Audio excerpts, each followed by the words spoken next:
I want you to hit me as hard as you can.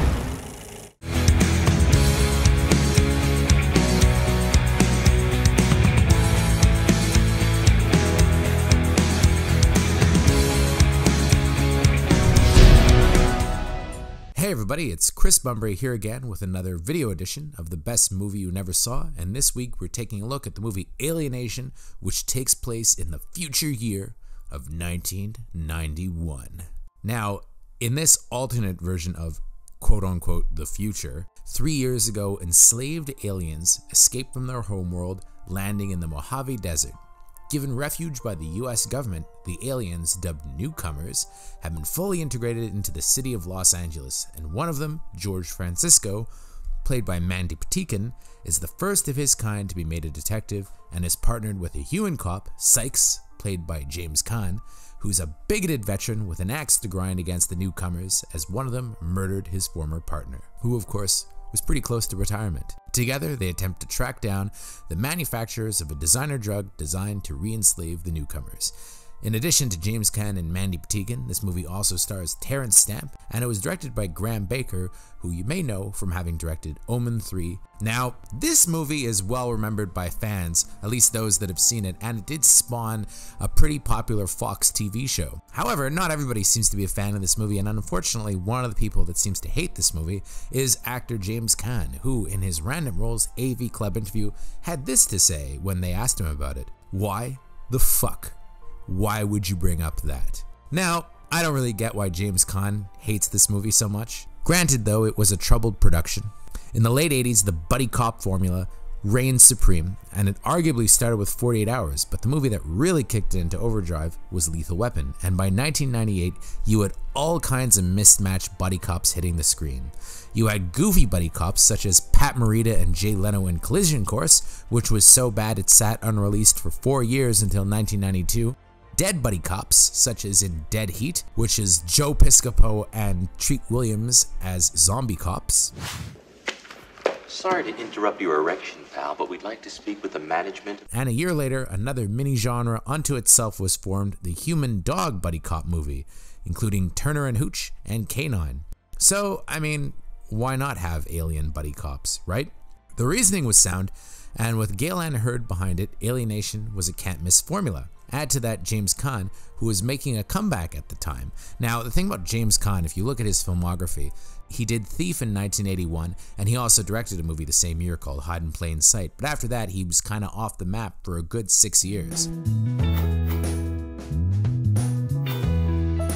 Now, apparently, the issue was that James Caan had a little bit of a drug problem at the time and had to take some time off to get things straightened out. But anyway, by this point in his career, he was clean and sober and ready to work, and he started to make a comeback, although unfortunately he had lost a little bit of momentum at the time. And also he had clearly aged in the intervening years. However, I think this actually kind of helped his career in a way, and Alienation is one of the better movies that he did from that era before his comeback really kicked into high gear with 1990's Misery.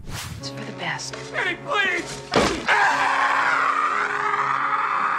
Almost done. Now, James Caan played our human lead, but our alien lead in this was none other than Mandy Patinkin. Now, you wouldn't think of Mandy Patinkin as being an action star, but at the time he was coming off of The Princess Bride, and if you watched The Princess Bride where he played Inigo Montoya, he was kind of a badass in that movie, right? I want my father back, you son of a bitch. Now, why not cast him as half of a buddy cop film? So, Mandy Patinkin and James Caan put together, and you have a film that probably could have spawned at least 2 sequels. Sadly, things behind the scenes did not go well, with Caan later on saying really shitty things about director Graham Baker, who, to be fair to Caan, was maybe too much of a journeyman to tackle what should have been a major action franchise for Fox. In fact, one of the problems with this movie is that it was clearly done on a low budget, probably too low a budget for a big sci-fi action comedy. In the end, the film went through a pretty drastic round of re-editing that disastrously led to an excellent score by Jerry Goldsmith being dropped in favor of a low-key score by Kurt Sobel. Still, the film wound up getting fairly decent notices, and the domestic gross stalled at about $25 million, which wasn't a horrible number for 1987, but also wasn't enough of a number to make them want to do any sequels. Now, when people think of Alienation these days, if they think of it at all, I'm sure they're thinking of the Fox TV show. which ran for about a year and had some TV movies afterwards. And fair enough, the TV spinoff was kind of groundbreaking in its day. Having the newcomer males carry the children and stuff like that was a pretty daring move. But the 1988 film it's based on actually deserves a second look. While it has its problem, noticeably a lack of well-staged action scenes that may stem from a TV movie-like approach by the director, it's distinguished by an unusually clever script. To my way of thinking, good sci-fi should always hold up a mirror to society. Why do we have to take them? Why can't they go to Russia or someplace like that? And Alienation smartly addresses racism and police violence with its tale of a racist, only against aliens though, cop being paired up with a newcomer partner and being forced to find common ground with him. Slag Town, I hate this place. Look at that geek. Now granted, Caan's character is never built up to be particularly loathsome, just ignorant.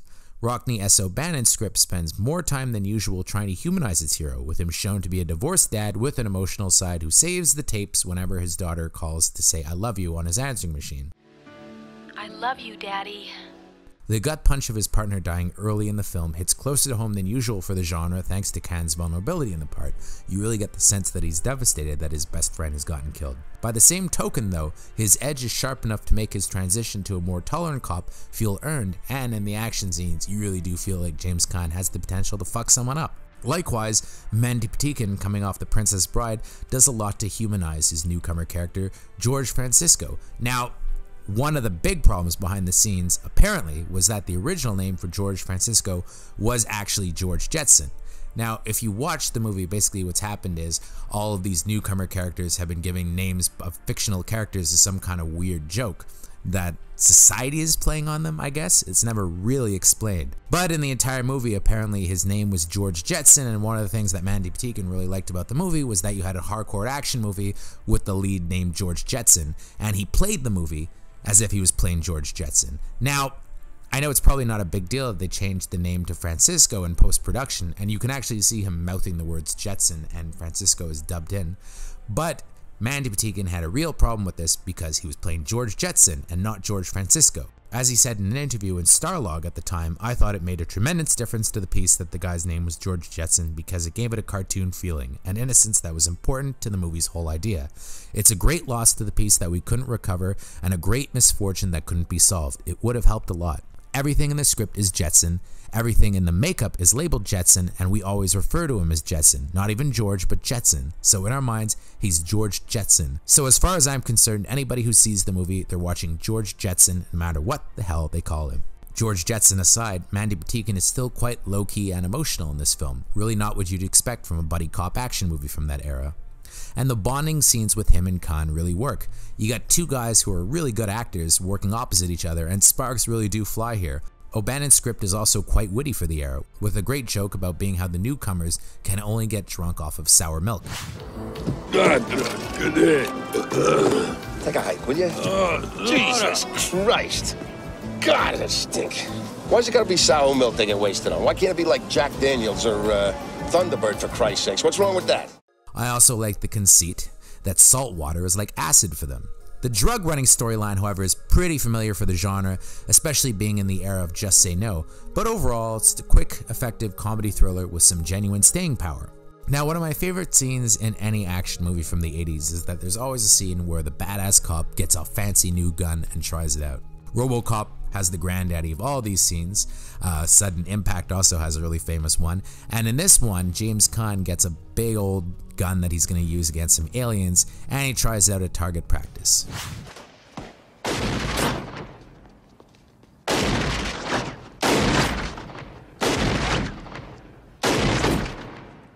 I always enjoy scenes like these in 80s movies. Now, Alienation is pretty easy to find. It's available on DVD, on Blu-ray, and in HD on iTunes, and you could probably get it for under $10. Now, while Alienation probably isn't as good as it should have been, it stands up, I think, as a fun addition to the 80s buddy cop pantheon, and it's far superior to the recent Bright, which must have been more than a little inspired by the premise. Now, Jeff Nichols has talked in recent years about potentially remaking Alienation, although it seems that the project is stalled. If Jeff Nichols does manage to get off the ground again, I have to say Michael Shannon would make a great newcomer, wouldn't he? Punch yourself in the face right now so that I don't have to fucking find you on campus and do it myself. I mean, just think of him bald with the marks on his head. I think it'd be great. Until next time, everyone, I'm Chris Bumbray for JoBlo.com.